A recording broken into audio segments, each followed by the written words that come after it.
Todas las herejías que Roma introdujo al cristianismo, lastimando, pervirtiendo, tratando de torcer la palabra de Dios, el derecho, la Biblia, ha sido perpetuada en un periodo de aproximadamente 1600 años. La fecha de las herejías y los nombres que les voy a dar a continuación, muchas de ellas son declaradas oficiales. No significa que las otras no son oficiales, pero son declaradas como normas de fe. Todas esas herejías fueron repudiadas por los protestantes, porque ninguna de estas herejías se encuentra ni en la enseñanza de Cristo, ni en la palabra de Dios antigua, ni en los apóstoles. Empezamos con la primera, el bautismo infantil, haciendo totalmente lo contrario de lo que enseñó nuestro Señor Jesucristo. Cuando Juan le dijo a Cristo: Señor, antes yo tengo que ser bautizado por ti, Cristo le dijo: no, hagámoslo así. ¿Por qué? Porque era el ejemplo a seguir. Porque si el bautismo era siendo pequeño, Dios le hubiese dicho a María que le bautizara pequeño. Así como le dijo a María, se lo hizo saber a María, que huyera porque el rey Herodes pues iba a matar a los niños. Así como le hizo saber que la hora que venía ahí era el Espíritu Santo de Dios, así mismo le hubiera hecho saber de que bautizara al niño. Y María, como mujer santa como la tienen, hubiese bautizado al niño, porque no es nada más bueno en un bautismo que lo bautice una persona que también es santa. Pero ¿por qué Dios no lo hizo así? Porque no era el ejemplo a seguir. Ya Cristo crece y él mismo dice: hagámoslo así. ¿Por qué? Porque sí era el ejemplo. Entonces mire que aquí están enseñando totalmente lo contrario de lo que Cristo hizo. Cuando Pedro hablaba con los israelitas, que fueron los que crucificaron a Jesús, los israelitas lean Hechos 2:38 y se dan de cuenta, los israelitas se azaran y se sorprenden y dicen: Señor, entonces ¿qué hacemos? Entonces él dice: arrepiéntanse y bautícense en ese nombre. ¿Por qué? Porque yo había crucificado a Jesús, y como había crucificado a Jesús, obviamente lo crucificaron personas adultas, no niños de guardería. Entonces él le dice a ellos, a los israelitas, los que crucifican a Jesús: bautícense y arrepiéntanse en ese nombre. ¿Por qué? Porque están crucificando a Jesús. Entonces él les dice: porque para ustedes es la promesa para tu hijo y para todo aquel que Dios llamare. Él está diciendo que si ellos se arrepienten y buscan a Jesús, hacen la voluntad de él, se salvan. Y si el hijo de ellos también lo hacen, también la promesa es para ellos y para el hijo del hijo y para todas las generaciones venideras. Eso es lo que está hablando Pedro allí. Ahora, si se están apegando a lo que dice Hechos 2:38, ¿por qué entonces bautiza la Iglesia Católica en el nombre del Padre, el Hijo y el Espíritu Santo? ¿Por qué no bautizan en el nombre de Jesús? Ellos dicen que ellos bautizan a los niños, que porque Pedro Hechos 2:38 dice que para vosotros es la promesa y para tu hijo. Entonces, ¿por qué no bautizan en el nombre de Jesús? Mira que les contradice. Bautizan a los niños acá, que es contradictorio. Y también bautizan acá, cuando en este versículo está hablando que se bautice en el nombre de Jesús, y ellos bautizan en el nombre del Padre y del Espíritu Santo. Y en ese versículo le está diciendo ellos que bauticen a su hijo, a la persona que crezca, y bautizan al bebé. Hicieron totalmente dos cosas contrarias. Porque ellos dicen que si un niño muere, se va para el limbo. ¿Dónde está el limbo en la Biblia? La Biblia no habla de un limbo, la Biblia habla del cielo y del infierno, no me habla de un limbo. Cuando un niño muere, va a la presencia de Dios. ¿Por qué? Porque la palabra de Dios dice en Mateo 19:4: dejad a los niños venir a mí y no se lo impidáis, porque los tales es el reino de los cielos. Entonces, por eso, un niño cuando muere va a la presencia de Dios, porque él no sabe nada, él no sabe ni qué es el pecado, no sabe que está en pecado. ¿Qué perdón va a pedir si ni siquiera ha pecado? Vino para el mundo, no ha pecado, no ha reconocido que ha sido pecado, no sabe ni qué es el pecado, ni quién ha pecado, ni quién pecó, él no sabe nada. ¿Qué perdón va a pedir un niño? Si el arrepentimiento es para perdón de pecados. La palabra lo está diciendo: arrepentimiento es para perdón de pecados. ¿De qué se arrepentir un bebé? Por Dios. Número 2. Las oraciones a los muertos por medio de misas gregorianas para reducir sus años en el purgatorio. Esto fue un impuesto en el año 365 después de Cristo. Esta costumbre lo tiene la Iglesia Católica, de que si una persona muere, la gente acá en la tierra paga una plata para hacerle una oración, entonces automáticamente Dios allá reduce los años, que porque pagaron acá una plata. Eso es mentira, iglesia. Mire, la palabra de Dios dice en Hebreos capítulo 9, versículo 27: está establecido a los hombres que mueran una sola vez y después el juicio.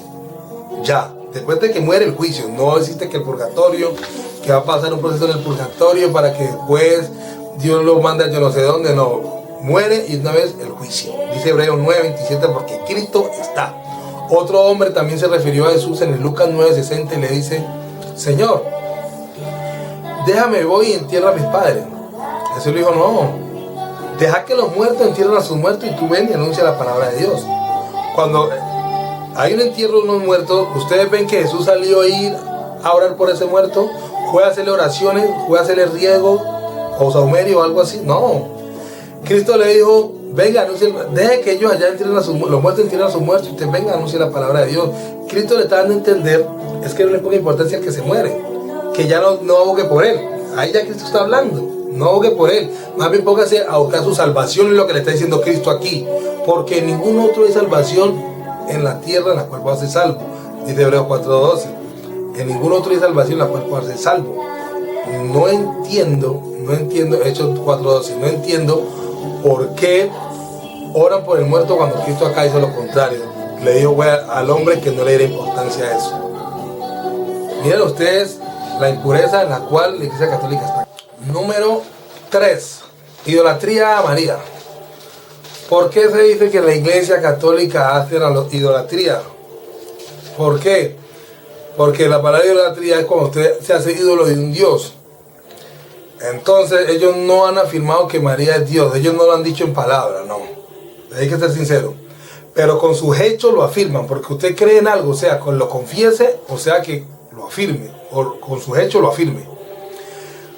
¿Por qué? Porque ellos creen que María tiene los mismos atributos de Dios. Entonces, si un ser tiene los mismos atributos de Dios, termina siendo ya Dios. Simplemente que le cambia el nombre. Pero tiene las mismas capacidades de Dios. Primer atributo que creen que María tiene: omnisciente. Omnisciente, el que todo lo sabe. María no sabe nada.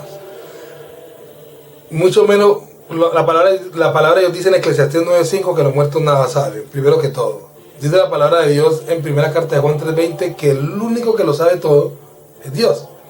María no sabe lo que pasa a su alrededor. Si María supiera lo que le va a pasar, entonces cuando Dios le dijo a María que huyera, que el rey Herodes va a asesinar al niño, ella no tenía necesidad de esperar que Dios le dijera, ni Dios le dice, porque ella ya lo sabe.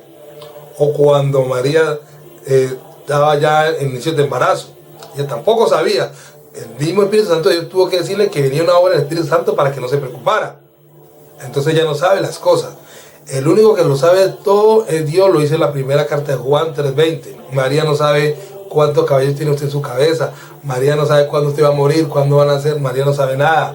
El único que lo sabe todo es Dios. Entonces ese atributo María no lo tiene. Otro atributo que creen que María tiene: omnipresente. Omnipresente es el que está presente en todo lugar. María no tiene la capacidad de estar presente en todos los lugares. El único omnipresente es Dios, porque el mismo salmista David dice en el Salmo 139 o en el 147: si voy al Seol, allá estás tú; si voy al mar, allá estás tú; si voy al cielo, allá estás tú. Él sí lo afirma en ese pasaje, en ese Salmos 147:5, que Dios es omnipresente. María no, porque si María fuera omnipresente, ella no le hubiera tocado que coger camino ni trocha para huir del rey Herodes. Porque si es omnipresente, ella está en todo lugar, no tenía necesidad de huir. Pero ella tiene que coger camino, tiene que coger brecha, porque es un ser humano normal, nacida de mujer, nacida hecha de hombre. Entonces, ¿cómo van a pensar que María es omnipresente?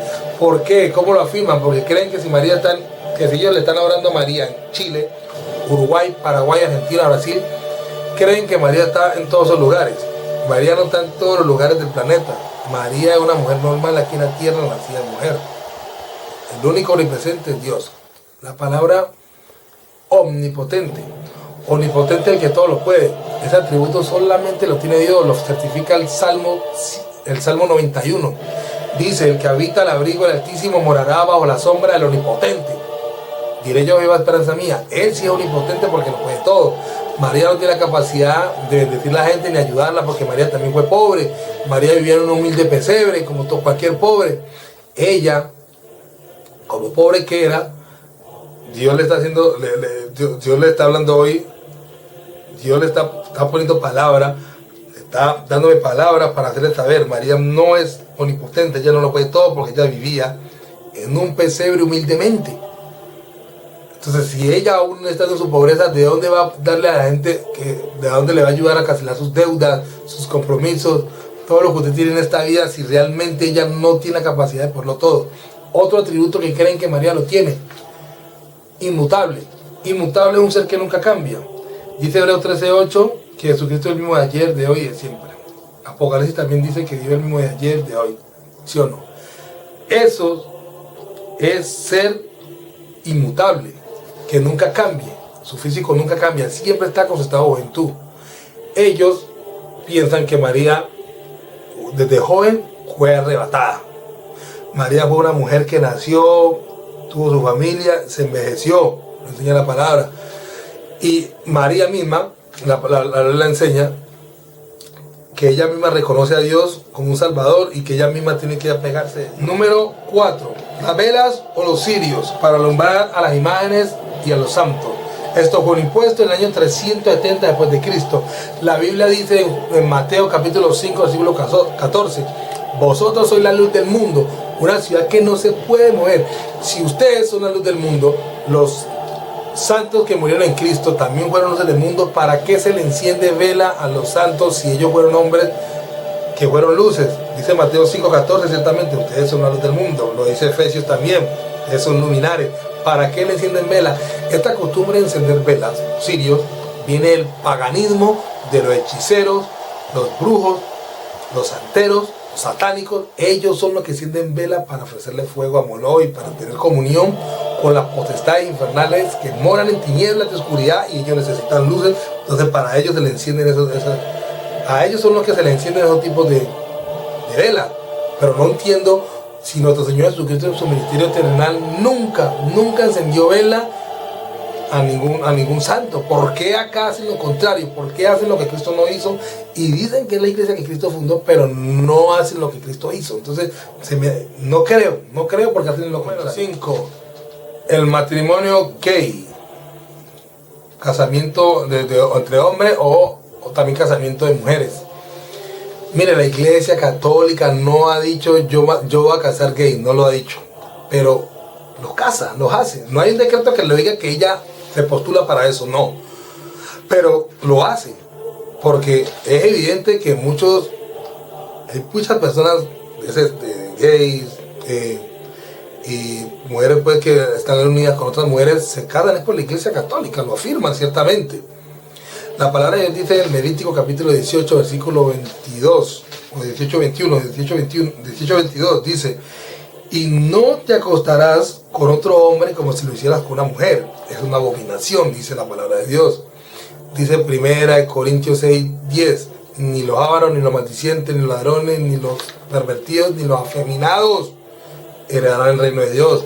Dice la palabra de Dios en Romanos 1:26 en adelante, lea bien Romanos 1:26 en adelante, dice que el hombre perdió su uso natural, que es de la mujer, y se encendió a la lascivia, hombres con hombres y mujeres con mujeres, y recibieron su justa retribución debida a su estadio. Dice la palabra que recibieron una paga por hacer eso, porque cometieron con avidez toda clase de impureza. Y la iglesia católica tiene como principio unir gente del mismo sexo en matrimonio, participando en esa inmundicia, cuando la palabra dice en Efesios capítulo 5 versículo 11: y no participéis en las obras infructuosas de las tinieblas, sino más bien reprenderla, porque vergonzoso es aún hablar de lo que ellos hacen en secreto. Y la iglesia católica los casa. ¿Es o no es la madre de las prostitutas? Faltan muchas más porque son 50. Número 5. Institución de la misa como un sacrificio por los muertos. La Biblia dice totalmente lo contrario. La Biblia dice en Romanos capítulo 12 versículo 1: os ruego, hermanos, por la misericordia de Dios, que presentéis vuestro cuerpo en sacrificio vivo, santo y agradable. Si la palabra te está diciendo en Romanos que presentes tu cuerpo como sacrificio vivo, tienes que sacrificar tus deseos pecaminosos y servirle al rey como vaso de honra, como dice Efesios 2:20. Entonces la palabra te está diciendo: haga un sacrificio para el que vive y reina, o sea, para Dios, un sacrificio vivo, o sea, usted aquí en vida. No, ellos hacen lo contrario, hacen un sacrificio no para Dios, sino para el que está muerto. Mire las contradicciones, que hacen totalmente lo contrario de lo que está enseñando la doctrina. La Biblia dice acá: haga un sacrificio para el que vive, y acá no, hacer un sacrificio es para el que está muerto, y lo afirma Romanos capítulo 12 versículo Uno, que hay un sacrificio para Dios. Número 7. María es considerada la reina. Se apoyan en Salmos 45:9. No. Esa reina que habla allí en el Salmo 45:9. Salmo 45:9. Esa reina es la iglesia. ¿Por qué? Porque está constituyendo un gobierno, un reino. Donde en ese reino hay muchos reyes y sacerdotes. Dice Apocalipsis 1:6 que él lo ha constituido como reyes y sacerdotes. Pero sacerdote al servicio del rey, no sacerdote al servicio del pueblo, como los que están allá en la iglesia católica. Entonces, una vez entendiendo que él nos ha hecho reyes, pero porque él es el rey de los reyes, una vez que él no ha hecho reyes, él constituye un gobierno de solo reyes, que es lo que se considera como un reino. ¿Por qué? Porque están todos los reyes.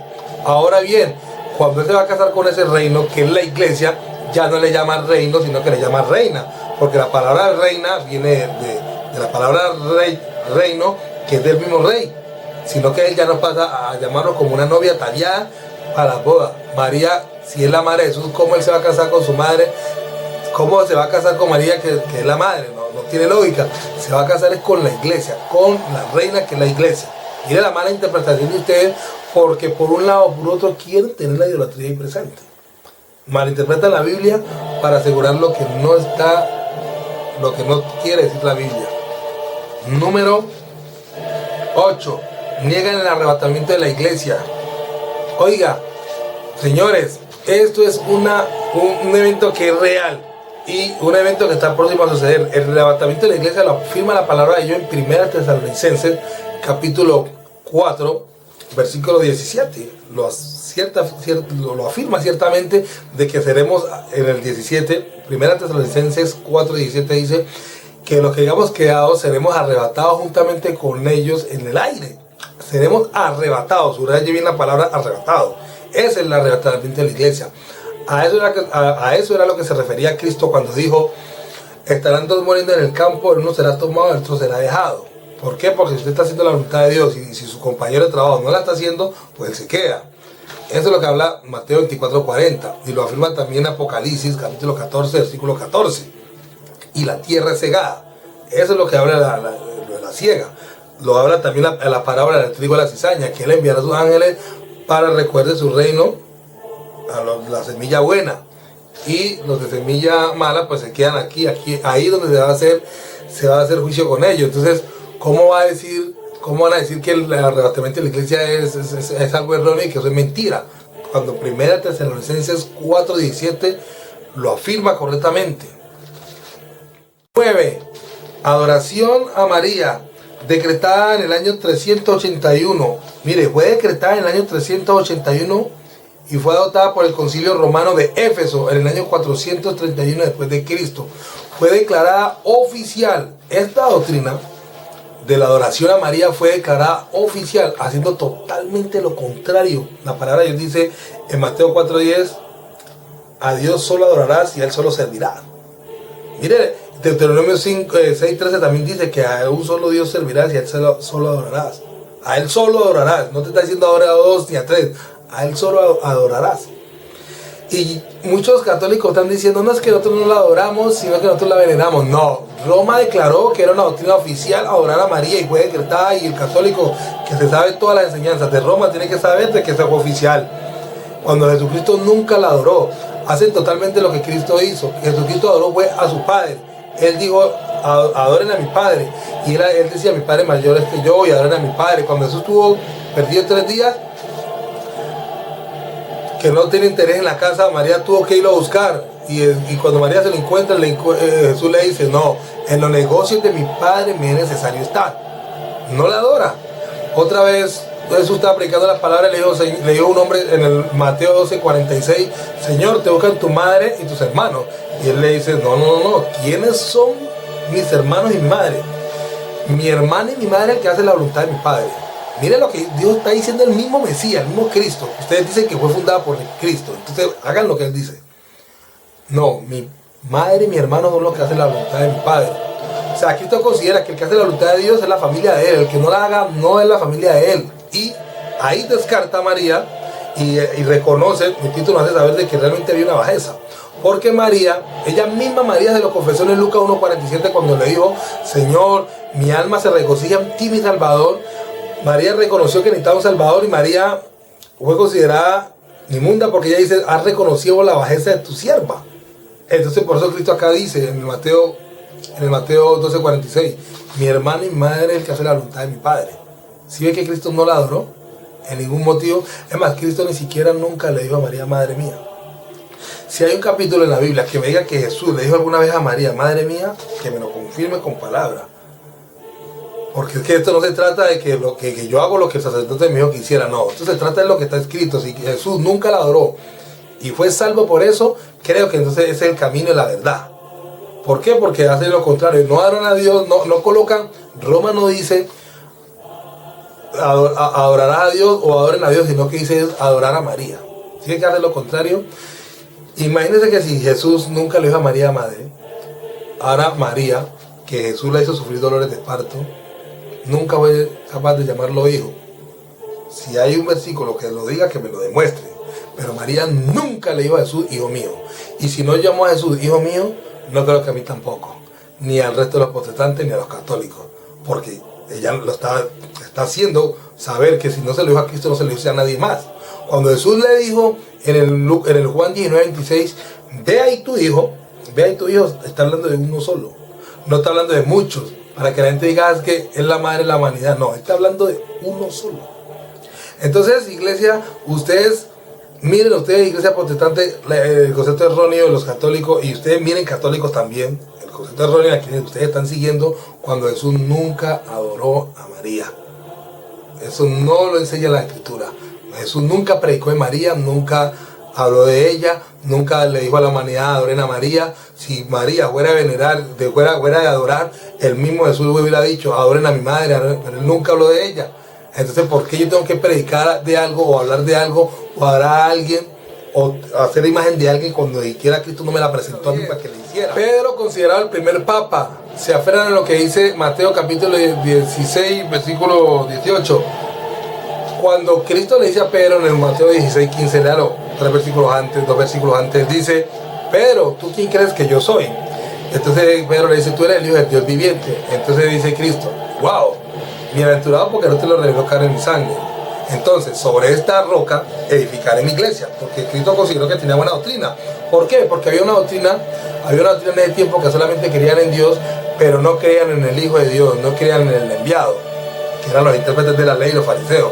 Entonces, como Cristo ve que Pedro sí reconoce al Hijo, al enviado, entonces le dice: entonces sobre esta roca, ¿quién es la roca? Cristo. Lo dice Efesios, que es la principal piedra del ángulo. ¿Ya? Y dice en 1 Corintios capítulo 10, versículo 4, que la roca que lo seguía era Cristo. Él es la roca. Entonces, como Pedro le dice: tú eres el Hijo del Dios viviente, y está mencionando al Hijo viviente, entonces Cristo le dice: sobre esa roca, o sea, sobre lo que está diciendo Pedro, edificaré mi iglesia. Él no dijo, Cristo no le iba a ir, te va a ser constituido el primer papa. Ahora, no sé por qué dicen que Pedro fue el primer papa, cuando Pedro no fue a predicar a Roma. El que fue a predicar a Roma fue el apóstol Pablo. Pedro fue apóstol de los israelitas. Pablo sí fue a llevar el mensaje del evangelio a Roma. Mire la carta de los Romanos capítulo 1 versículo 7, ahí usted se da cuenta que el que va a Roma es Pablo, porque la carta de los Romanos es dirigida a la gente que está en Roma, por eso se llama carta de los Romanos. Y ahí usted se da cuenta que Pablo va y saluda a los de Roma, en Romanos 1.7 se da cuenta. No fue Pedro. Les hubiera querido un poquito si me hubieran dicho que Pablo es el primer papa, pero mire que afirman algo y no tienen el fundamento. El que fue allá fue Pablo, entonces tampoco tienen el derecho. ¿Por qué dicen cosas que Jesucristo no hizo? ¿Por qué? Número 12. Número 11. Las vestiduras de los sacerdotes debían vestirse como los sacerdotes del Antiguo Testamento, del orden levítico, dice el pontífice impuesto en el año 500 después de Cristo, que tenían que vestirse con ropa larga y con un cinturón y hacer todo lo contrario de lo que dice Cristo. Cuando Cristo le dijo a los fariseos, a los escribas, les dijo en el Marcos 12:38, ¡ay de vosotros escribas, que os gusta andar con ropas largas! ¡Ay! Ese ahí es de calamidad. ¿Por qué? Porque estos son hombres fraudulentos que se disfrazan como lobo rapaz, porque la palabra de Dios dice en Mateo 7:15, guardaos los falsos profetas que vienen a vosotros vestidos como ángel de luz, pero por dentro son lobos rapaces, dice la palabra ciertamente. Entonces, eso de la vestidura también fue condenado. Número 12. Aceptan el divorcio. La Biblia dice en la primera carta, mire, la Biblia dice en la primera carta de los Corintios capítulo 7, versículo 10. Miren lo que dice la Biblia. Pero a los que están unidos en matrimonio, no mando yo, sino el Señor, de que la mujer no se separe del marido. Y si se casa, quédese sin casar. Ahí ya el apóstol Pablo, a través del Espíritu Santo de Dios, está afirmando de que realmente lo del divorcio no es algo que es de ley, que es de la palabra de Dios. Lo dice también en el Mateo 19. Mateo 19 también hacen una pregunta a Jesús sobre el divorcio. Y esos hombres le dicen a Jesús, pero es que Moisés mandó a dar carta de divorcio. Entonces Jesús les dice, sí, pero era por la dureza del corazón de ellos. Pero al principio no fue así. Entonces, Cristo estaba diciendo que lo del divorcio no es algo que viene de parte de Dios. Entonces, la Iglesia Católica tiene como principio aceptar el divorcio y dan desunión de pareja, porque como eso genera dinero tanto cuando se casan como cuando también se dejan, genera dinero, no le importa torcer el derecho de la Biblia. Pero ¿por qué hacen lo contrario? Si realmente esta es la iglesia que Cristo fundó, ¿por qué tiene tantas cosas que van en contra? Cristo, lea la Biblia católica, por favor, léala, no sé qué con lo que le dice el sacerdote o el cura, ni con lo que le digo yo, quédese con lo que le está diciendo la Biblia. Lea Mateo 19, de 4 al 11, y se da cuenta que el divorcio no es aceptado. Primera de Corintios capítulo 7, versículo 10. No lo acepta el divorcio, no es aceptado el divorcio en la presencia de Dios. ¿Por qué acá la iglesia católica hace lo contrario, iglesia? Es que ustedes tienen que mirar a quién siguen, porque si no se convierten en guía de otros ciegos, y lo dice la palabra ciertamente. Entonces, el divorcio también está abolido y también es otra impureza. Número 13. Doctrina del purgatorio, constituida por Gregorio el Grande en el año 593 después de Cristo. La Biblia solamente reconoce dos lugares, el cielo o el infierno, dice la Biblia ciertamente, esos dos lugares. No sé a dónde sacaron el purgatorio, no sé a dónde, siempre lo he investigado y no sé de dónde salió eso, pero ahora, con la llegada de Luis Toro, que trata de querer ayudar a los católicos, pero con concepto erróneo, dice que el purgatorio es lo que dice Mateo 5:25, que dice, ponte de acuerdo con tu adversario pronto, entre tantos que estás con él en el camino. No sea que el adversario te entregue al juez y el juez te entregue al alguacil y sea echado en la cárcel. De cierto os digo que no saldrá de ahí hasta que no pague el último cuadrante. Bueno, y pues les voy a hacer saber una verdad que es real.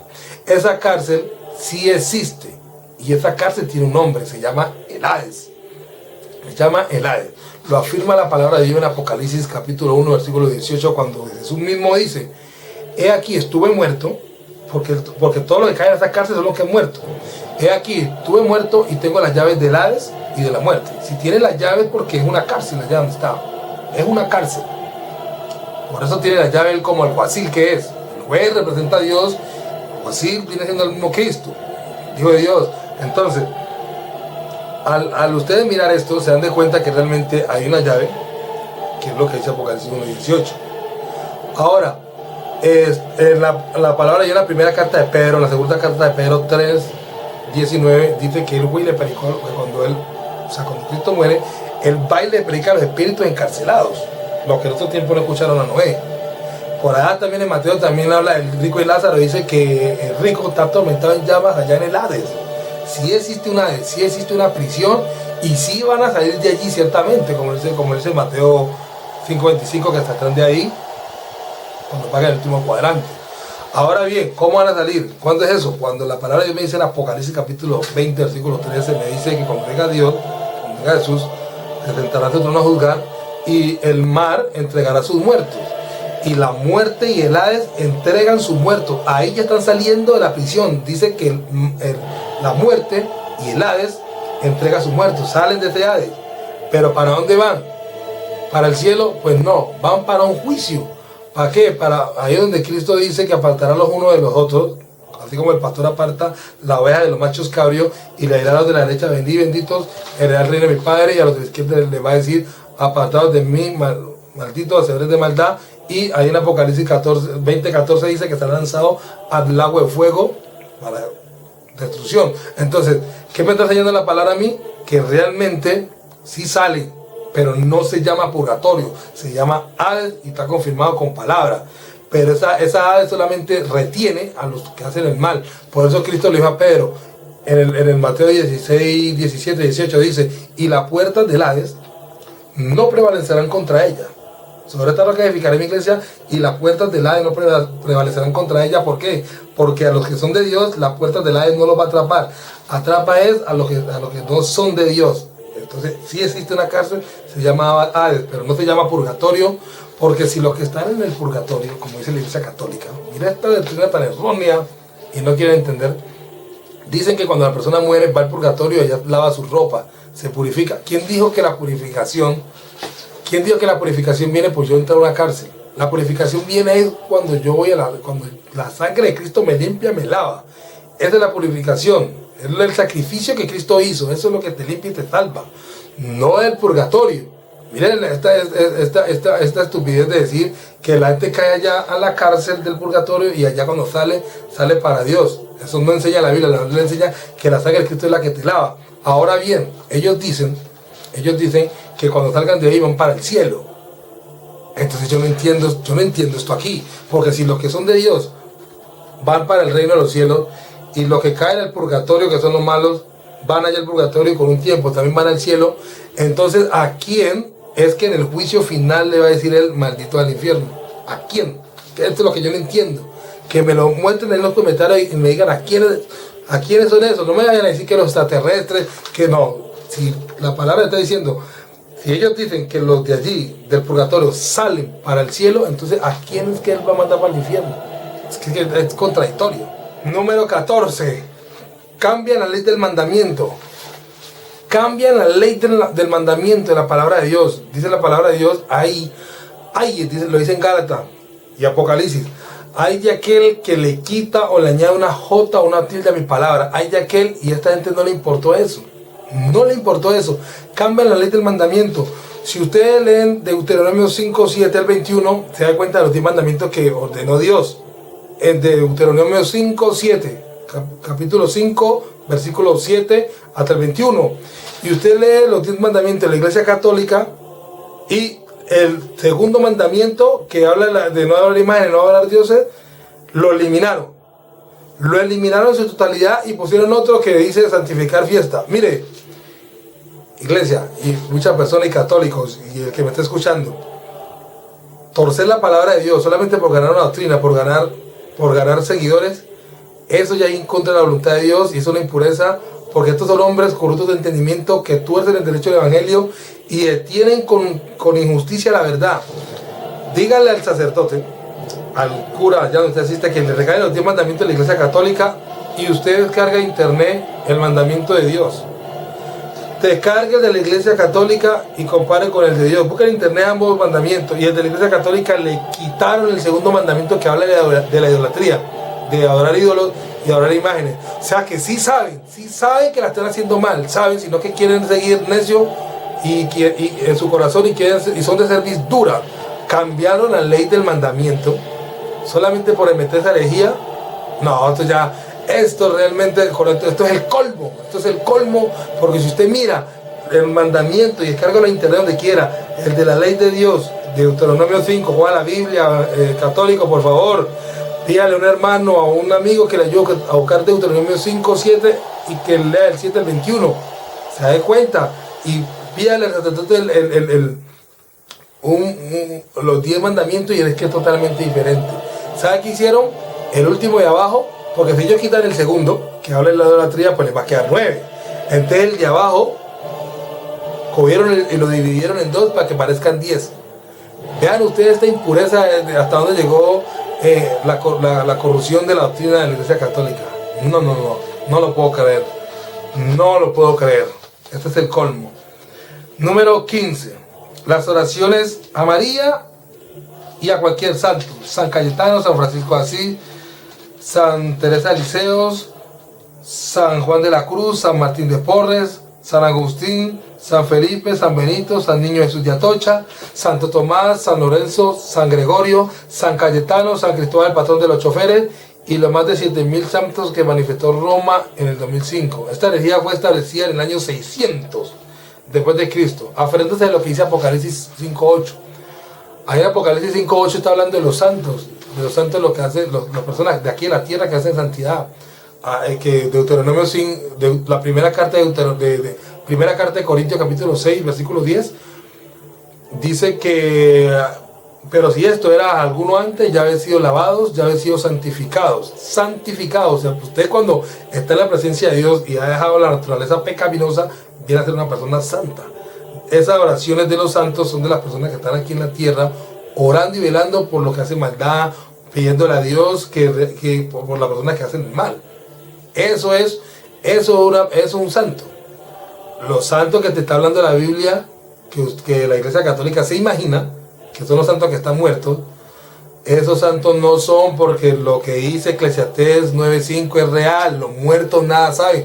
Si no, vaya a pelear con la Biblia o orden el versículo también, porque es que no lo dice el protestante, lo está diciendo la Escritura. Coja, católico, por favor, Eclesiastés 9.5 y te dice: los muertos nada saben. Si nada saben, ellos se están dando cuenta de lo que está pasando acá, ni de lo que usted le diga. Entonces los muertos nada saben. Ahora le piden oraciones a María y a los santos y que para que ayude a interceder. La Biblia enseña en 1 Timoteo capítulo 2 versículo 5 que hay un solo intermediario entre Dios y los hombres.